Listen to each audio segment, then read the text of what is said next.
यहाँ क्वेश्चन में कह रहा है दो संख्याएं एक तीसरी संख्या की तुलना में 10% और 25% कम है। मान लीजिए कि तीसरा संख्या हमारा क्या है 100 है, तो पहला संख्या 10% कम है यानी कि 90, और दूसरा संख्या 25% कम है यानी कि 75। आगे क्या कहता है, दूसरी संख्या को पहली संख्या के बराबर करने के लिए कितना प्रतिशत से बढ़ाना होगा। दूसरी संख्या को पहले के बराबर करना है, तो हमारा पहला संख्या कितना है 75 है, इसको करना कितना है 90 करना है, तो 75 को 90 करने के लिए क्या करना होगा, हमको इसमें 15 जोड़ना होगा, तो ऊपर लिख देंगे 15। चूंकि यहाँ पे परसेंटेज बताना तो यहाँ क्या करना होगा, हमको 100 से गुना करना होगा। अभी कटेगा 25 तिया 75, ये 25 चौके 100, 3 से कटेगा 3 पचे 15, तो 5 गुना 4 कितना होता है 20%, जो कि हमारा ऑप्शन नंबर बी में दिया हुआ है। यहाँ 14 नंबर क्वेश्चन में क्या कर, एक परीक्षा में एक विद्यार्थी को पास करने के लिए अधिकतम 33% अंक प्राप्त करने हैं, वही उसने 125 अंक प्राप्त किया एवं 40 अंकों से फेल कर गया।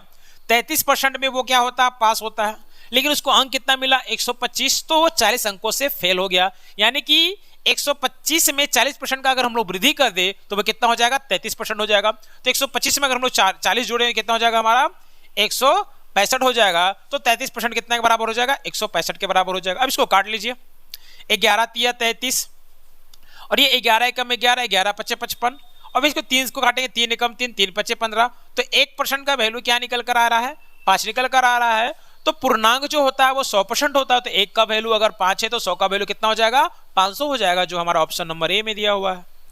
क्वेश्चन नंबर 15 में कह रहा है खाद्य तेल की कीमत 25% बढ़ गई, उपभोक्ता को खाद्य तेल की खपत में कितने प्रतिशत की कमी करनी चाहिए ताकि उसका नियत व्यय स्थिर रहे। अभी क्या है, मान लीजिए कि हम लोग पहले क्या खाते थे 100 रुपया का तेल खाते थे, अब इसका कीमत 25% बढ़ गया, यानी कि कितना हो गया ये 125 हो गया। यानी कि पहले जो चीज हम लोगों को 100 में मिलता था अब कितना मिलेगा 125 में मिलेगा। हम चाहते हैं कि इस पर खर्च 100 रुपया ही हो, तो 125 को क्या करना होगा 25 कम करना होगा। कितना कम करना होगा 25, तो ऊपर लिख दीजिए 25, और हमारा है कितना राशि 125 है। चूंकि परसेंटेज निकालना तो 100 से गुना कर दीजिए।